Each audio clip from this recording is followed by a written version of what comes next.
आप सभी को नमस्कार। दोस्तों, ये बाराबंकी बस स्टॉप के पास स्थित वन विभाग के सामने ई रिक्शों का सत्यापन हो रहा है। टीएसआई द्वारा इनका सत्यापन कराया जा रहा है। शाम तक 644 ई रिक्शे का सत्यापन हो गया था। अब हम देवा पहुंच रहे हैं। देवा में कुसुम्भा गांव पहुंच रहे हैं। कुसुम्भा गांव के पास ही रास्ते में होते हुए नहर देख रहे हैं। नहर के दूसरी तरफ कुसुम्भा गांव है। कुसुम्भा गांव पहुंचने का हमारा मकसद, एक ही गांव में दो ऐसे स्थल जहां पर एक जगह जीवन देने का काम होता है, दूसरा स्थल जहां पर जीवन चला जाता है या मृत्यु हो जाती है। यहाँ के ग्रामीणों का ऐसा मानना है, दोनों स्थल उनके लिए पूजनीय हैं। ये सबसे पहले हम पहुंच रहे हैं विषहरण श्री खागल देव नाग मंदिर। नागों के देवता माने जाते हैं, इनको माना जाता है। यहाँ के ग्रामीण ऐसा मानते हैं। और इनके एक भाई भी थे, उनके बारे में भी आपको कथा सुनने को मिलेगी। दोनों स्थलों पे आपको हम ले चलेंगे। दोनों भाइयों में असमानता क्या थी, इस बारे में ग्रामीणों से पूरी जानकारी आपको उपलब्ध कराएंगे। साथ में यहाँ पुजारी का भी आपको संदेश सुनने को मिलेगा। जहां पर एक पेड़ लगा है, उस पेड़ से कौन लोगों को बच के निकलना होता है, उस रास्ते नहीं गुजरना होता है, वहां भी ले चलेंगे। ये पहले सबसे पहले आपको मंदिर लेके आते हैं। 3 स्थल यहाँ पर है। मंदिर में 2 स्थल हैं, एक वो पेड़ है। सबसे पहले हम बाबा खागल देव के मंदिर पहुंचे हैं। बाबा खागल देव के मंदिर में पूरा आपको परिसर दिखाएंगे। यहाँ की क्या मान्यता है उस बारे में भी पूरी आपको जानकारी देंगे। ये पूरा परिसर आप देख रहे हैं, ये परिक्रमा वाला स्थल है पूरा। सामने दुर्गा जी का मंदिर है, साथ बगल में शिव भगवान है। ये प्रतिमाएं बाद में लगी। बीच का जो मुख्य मठ है वो बहुत ही प्राचीन माना जाता है। इस बारे में बहुत सी आस्था है। दीवारों पर यहाँ बहुत से दोहे लिखे गए हैं जो मानवता के कल्याण के लिए उपदेश देते हैं। यहाँ पर कथा चल रही है। कई महिलाएं यहाँ पर आई हैं जिनकी यहाँ पर आस्था है, वो यहाँ पहुँचते हैं लगातार। कई जिलों से लोग यहाँ पहुँचते हैं। इस बारे में आपको जानकारी मिलेगी कौन कौन लोग और कौन कौन लोगों का इस मंदिर से नाता है। क्योंकि पूर्व में 12.5 गाँव यहाँ आस्था सीमित थी, अब धीरे धीरे इसका विस्तार हो गया। यहाँ अंधविश्वास भी, बहुत लोग इसको कहते हैं अंधविश्वास है, आज के समय में इसको अंधविश्वास माना जाता है। लेकिन ऐसे रोचक तथ्य यहाँ पर निकल के आए हैं जो आज के समय में बहुत ही कम लोग मानते हैं। ये सबसे पहले पहुँचते हैं, आपको हम नाग देवता मंदिर के दर्शन कराते हैं। ये वो प्रांगण है, ये मठ है जहाँ पर एक समय एक ऐसी घटना घटी जो ये जगह आस्था का केंद्र बन गई। अटूट आस्था है लोगों की यहाँ पर। ये नाग देवता देख रहे हैं, दूध और चावल का यहाँ प्रसाद रूपी एक बना हुआ है, प्रतीक के रूप में प्रतिमा है ये। और मुख्य देवता सामने प्रतिमा आप देखेंगे, अभी आपको दिखा रहे हैं पास से, इसी के ठीक सामने बगल में इसी, ये देखिए, ये यहाँ के मुख्य देवता हैं खागल देव।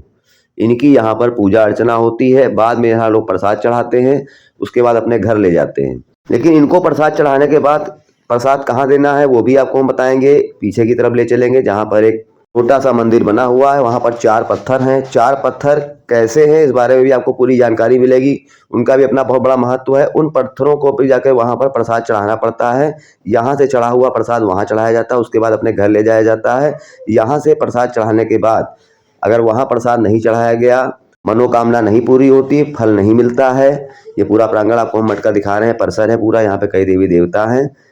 इसके बाद आपको सीधे ले चलते हैं उस प्रांगण में जो मंदिर के पीछे के हिस्से में है। ये मंदिर के पीछे हिस्से में दाहिनी तरफ जाने पर यहाँ बताते हैं पहले एक नीम का पेड़ था। यहाँ पर जो पत्थर पड़े हैं ये सबसे विशेष माने जाते हैं क्योंकि ये किसी बालक के टुकड़े हैं। बालक के टुकड़े होने के बाद वो पत्थर बन गया। एक पूछा क्या है इस रहस्य, यहाँ के पुजारी और यहाँ के ग्रामीण, जो ग्रामीण ज्यादा जानकार हैं क्योंकि वो अपने पूर्वजों से लगातार सुनते रहे हैं और ये मंदिर धीरे धीरे बढ़ता रहा। बहुत दूर तक मंदिर दिखाई देता है। इस बारे में पूरी जानकारी आपको मिलेगी कि कौन बालक था और कैसे इसकी शुरुआत हुई। उसके बाद आपको एक ऐसे स्थल ले चलते हैं जहाँ पर इस पेड़ की छाया, इमली, जो इमली का पेड़ है आप देख रहे हैं, इसकी छाया अगर किसी पर पड़ जाए, ऐसा व्यक्ति जिसको सांप ने काटा हो, उसकी छाया पड़ने पर उसकी मृत्यु हो जाती है, ऐसा यहाँ के लोगों का मानना है। ये अंधविश्वास है, हकीकत है, इस बारे में आप स्वयं तय कर सकते हैं, लेकिन यहाँ पर लोगों की आस्था है। ये बात शुरू करते हैं। आप सभी को नमस्कार। दोस्तों, आज हम कुसुम्भा गांव पहुंचे हैं, देवा। ये लखनऊ से 25 किलोमीटर दूर देवा शरीफ से है। ये नहर किनारे है। यहाँ पर विषहरण खागल देव बहुत ही प्राचीन मंदिर है। इस बारे में विस्तार से आपको जानकारी बताएंगे कि विषहरण नाम क्यों पड़ा और इस मंदिर का इतिहास क्या है। सांपों से जुड़ा इस मंदिर का इतिहास है, सांपों के देवता से जुड़ा यहाँ का इतिहास है। यहाँ के पुजारी जी हमको पूरी जानकारी देंगे। हमारे साथ यहाँ के पुजारी जी सीताकांत मिश्रा जी मौजूद हैं जो बताएंगे विस्तार से कि क्या यहाँ का इतिहास है और क्या महत्व है, लोगों की आस्था का केंद्र क्यों है ये। जी स्वागत है आपका कथनी करनी पर। तो 60 वर्ष पूर्व यहाँ पर एक महात्मा जी कुसुम्भा ग्राम में आए। ग्रामवासी एकत्रित हुए, उनके लिए खाने पीने जलपान की व्यवस्था की गई। लेकिन उन्होंने कहा मैं ये जलपान नहीं करूँगा, मुझे जो गाय पहली बार बच्चा दी हो, कलोर गाय का दूध, उन्होंने इच्छा जाहिर की अपनी। कलोर गाय क्या होती है? जो बच्चा न दे, तो ऐसी बछिया नहीं मिली गांव में। तो फिर एक जो उन्होंने कहा, बाबा जी से बताया गया कि ऐसी कोई गाय नहीं गांव में है, तो उन्होंने कहा कि जो गाय पहली बार बच्चा दी हो, फर्स्ट, उसका दूध हम पिएंगे। तो गाय लाई गई। यही वो स्थान है, यहाँ पर बाहर से तंबू लगाया गया, इसके अंदर वो गाय और बाबा जी चले गए, ग्रामवासी सब बाहर। हमारे गांव, इसी कुसुम्भा गांव में एक चतुरी रावत नाम का व्यक्ति था। वो वहां जहां आप गए थे, पत्थर पड़े हुए हैं, वहां पर एक नीम का पेड़ लगा हुआ था। तो वो देखने के लिए उत्सुकता से गया, पेड़ पर चढ़ गया। तो वो नाग रूप में गाय से दूध पी रहे थे। जब उन्होंने ऊपर को फन उठाया तो उस बाबा की दृष्टि सर्प देवता की और चतुरी की ऊपर पड़ी। वो पत्थर होकर के नीचे गिर पड़े। आज भी पत्थर उसी स्थान पर मौजूद हैं। कितने पत्थर टुकड़ों में गिरे थे? हाँ, उनके शरीर के जो, उनका शरीर नहीं बचा था, वो पत्थर आज भी मौजूद हैं। फिर रात्रि में उन्होंने प्रधान जी को, राम भरोसे वर्मा जी को, जो स्वर्गवासी हो चुके, उनके 3 पुत्र भी हैं, ये सामने घर उनका है, उनको स्वप्न दिखाया कि हमारा यहाँ पर एक मंदिर का निर्माण कराओ और मैं 12.5 गांव में सर्प काटने से उन मनुष्यों की रक्षा करूंगा। हमारे जो 12.5 गांव हैं, उसमें ना उसका कोई इलाज होगा, ना कोई मंत्र तंत्र से झाड़ फूंक होगा। और 12.5 गांव की लड़कियां जहां ब्याही हैं, उस घर में मैं सर्प काटने से उनकी रक्षा करूंगा। प्रधान जी के माध्यम से, उनके सहयोग से इस मंदिर का निर्माण हुआ, जो 60 साल से आज तक चला आ रहा है। और यहाँ पर आ करके आज तक मैंने नहीं सुनी किसी की मृत्यु हुई सर्प काटने से। ये 12.5 गांव क्या मतलब है? आधा गांव कौन सा हाँ, है? सिपहिया। 12.5 में 12 ये, आधा गांव सिपहिया पड़ता है। श्रावण महीने में जो नाग पंचमी पड़ती है, उसके दिन यहाँ पर विशाल मेला होता है। और यहाँ पर प्रसाद रूप में केवल दूध और अक्षत चढ़ते हैं। अब भक्त लोग श्रद्धा से कुछ भी चढ़ाएं तो बाबा मना नहीं करते, अस्वीकार नहीं है, भक्त का श्रद्धा है, वो चढ़ाते हैं। और ये दूध और चावल प्रिय इनका है, इनको प्रिय है दूध चावल। और लोग ले जाते हैं, जो चावल बचता है दूध से अपने घर में छिड़कते हैं, जो जिससे सर्प का भय नहीं रहता है घर के अंदर। बहुत बहुत धन्यवाद आपका। कथनी करनी पर हमारे साथ यहाँ के किसान गुणवंत कुमार जी हैं, जो हमें बताएंगे कि क्या इतिहास है और क्या आस्था यहाँ पर। ये जो है बुजुर्गों के कहने पे जानकारी जो हमें हासिल हुई है वो मैं बताता हूँ। ये विश्व शरण खीरी खागल देव नाग मंदिर जो है कुसुम्भा का, ये पहले से यहाँ पर चबूतरा बना हुआ था। यहाँ पे सिर्फ जंगल था, तो नीम का पेड़ लगा था वहाँ पे बाबा के दरबार में। तो यहाँ पे कोई जानकारी किसी को इतना नहीं थी। इसके बाद में बाबा जो है साधु रूप में ग्राम सिपहिया में आए हुए थे। तो वहाँ पे जो है कुछ इंसानों ने कहा कि ये चोर हैं, कुछ इंसानों ने कहा नहीं साधु हैं। तो बाबा फिर कसमस करते रहे। फिर बाबा अपना दंड कमंडल उठाए, वहाँ से चल दिए। जब चल दिए तो कुछ लोगों ने कहा रुकिए, कुछ लोगों ने कहा न जाने दीजिए। तो बाबा ने फिर क्या किया, जो आदमी कहते थे रुकिए उनका जो है दुहाई लगता है, और जो कहते थे जाइए उनका दुहाई नहीं लगता है। फिर जब यहाँ शाम को आए बाबा बैठे शाम को, तो गांव वाले सब एकत्रित हुए। तो कहने लगे बाबा जी भोजन ग्रहण कर लीजिए। तो बोले कि भोजन हम ग्रहण नहीं करेंगे।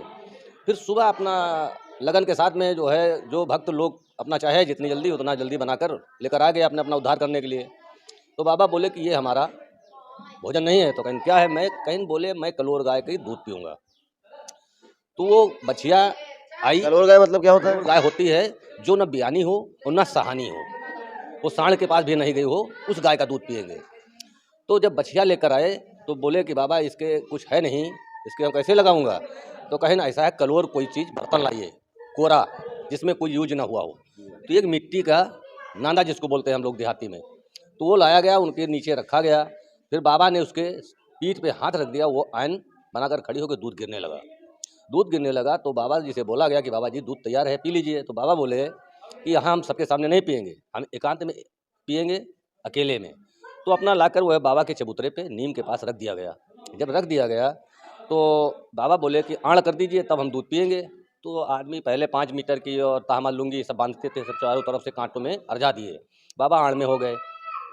एक बालक बंदर एक सुबह जहाँ देखता है करे उपाऊ, जो बालक था वो एक बालक से कहकर वो दूसरे घर के पीछे एक नीम का पेड़ लगा हुआ था, उस पर चढ़ गया। तो वो इंसान ने पूछा बाबा क्या कर रहे हैं। तो उसने हाथ से इशारा किया, जब हाथ से इशारा किया तो सुबह का मामला था, बाबा वो हाथ की परछाई बाबा पे पड़ी। बाबा ने सिर्फ निगाह से निगाह देख लिया, वो फुफकार मार दिया, वो कांकर पाथर होकर आज भी पड़ा हुआ है। इसके बाद में बाबा जब दूध पी लिए, दूध पी के जब बाहर आए तो बोले कि बच्चा हम दूध पी चुके हैं। तो कहें बाबा जी पूछे कि कुछ बच्चा कुछ देखोगे? तो कहें बाबा जब दिखाओगे तो क्यों नहीं देखेंगे। तो उन्होंने फुफकार मार दिया, नीम की जितनी पार्टी लगी थी सब खाले आ गई तो देखने में वो हरी हरी, अगर उठाकर मीस तो एकदम भुर्रा। अब बाबा फिर बोले बच्चे और कुछ देखोगे? तो कहने बाबा बस इतना ही बहुत है। तो कहें फिर बाबा वो अपना उसके अंदर गए और बाबा अंतर ध्यान हो गए। वहाँ पे सिर्फ एक दरार मिली और बाबा ने बताया मेरा भोजन दूध और चावल है, मेरा जूठा उस व्यक्ति को जरूर देना, नहीं मन्नत पूरी नहीं होगी। मन्नत कौन कौन सी मन्नतें पूरी होती हैं, क्या? मन्नत यहाँ पे जो है सांप काटा हुआ इंसान ठीक होता है, जैसे बेउड़ काट ले इंसान को, कोई लोग तंत्र मंत्र करके क्या बेउड़ चला देते हैं, अगर काट ले तो वो ठीक होते हैं। और ठीक तो ये तो बाबा है ही है, ये अंतर्ध्यानी है ही है, काफ़ी चीज़ें ठीक कर देते हैं। लेकिन सांप कितना भयंकर कटा हो, पहले तो 12.5 गाँव था, अब कहीं का लोग भी आ जाए, सबका श्रद्धा सुमन तैयार है। कितनी पुरानी बात है मंदिर से जुड़ी ये कहानी जो? तो अब हम लोग तो जानते नहीं, हमारे दादा भी नहीं जानते थे, लेकिन उनके सामने ये मंदिर का निर्माण हुआ, दादा के सामने हमारे राम भरोसे और भरोसे भैया आकाशवाणी के संवाददाता थे, उनका पत्थर भी लगा हुआ है सामने। ये आकाशवाणी के इन्हों के हाथों जो है ये इसका मंदिर का निर्माण हुआ है।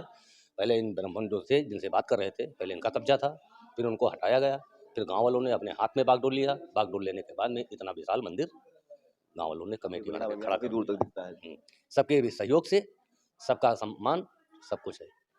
बहुत बहुत धन्यवाद आपका। जहाँ पर हम पहुँचे हैं गुणवंत कुमार जी, ये इमली का पेड़ है, कौन सा स्थान है? ये इनको स्थान ये खागल बाबा के भाई है। अच्छा। बीस शरण खागल बाबा जो है उनके ये भाई है, उनके और इनके में लड़ाई झगड़ा हुआ था। अच्छा। आपस में ये बोले कि अगर सांप काटा हुआ इंसान आएगा हमारी परछाई पड़ेगी, मैं उसको मार दूंगा। अच्छा। खागल बाबा का कहना था जो मेरे सामने आएगा सांप काटा हुआ इंसान, मैं उसको जीवित, मैं उसको ठीक कर दूंगा। इसके बाद में दोनों लड़ाई हो गई। तो ये अम्बली का पेड़ था, इसमें खुजला था, वो जो है बाबा ने लड़ाई किया और इसी में पिल गए। और पिल जाने के बाद में वो पता नहीं लगे किधर गए किधर नहीं गए, तब से इसी में उनका वास है और ये वही इनकी कहानी है। अगर ये किसी के ऊपर अगर सांप काटे व्यक्ति के ऊपर अगर परछाई पड़ जाती है तो आदमी जीवित वहाँ तक के नहीं पहुँच पाता है। और ये प्रकोप कहाँ तक रहता है? ये प्रकोप जो सांप काटा हुआ इंसान आएगा, इनकी परछाई जहाँ तक के जाएगी। अच्छा। एक पेड़ की परछाई जहाँ तक जाएगी, जहाँ तक जाए। अगर शाम है, अगर शाम को अगर सूरज ढल रहा है, इनकी परछाई अगर दूर तक के है तो वहाँ भी परछाई। सांप काटा आदमी इस रोड से नहीं निकलता? ना ना ना, बहुत दूर से, काफ़ी दूर से निकलता है। अच्छा। इनके आसपास नहीं निकलता है। इसके बाद आदमी जब ठीक हो जाएगा, 1.5 साल के बाद में वो आता जाता रहेगा, उसका कोई कुछ नहीं होगा। अच्छा, काटने के ठीक होने के बाद भी 1.5-2 साल रहता है उसका यहाँ से? हाँ, इसके बाद में निकले बैठे अपना। धन्यवाद।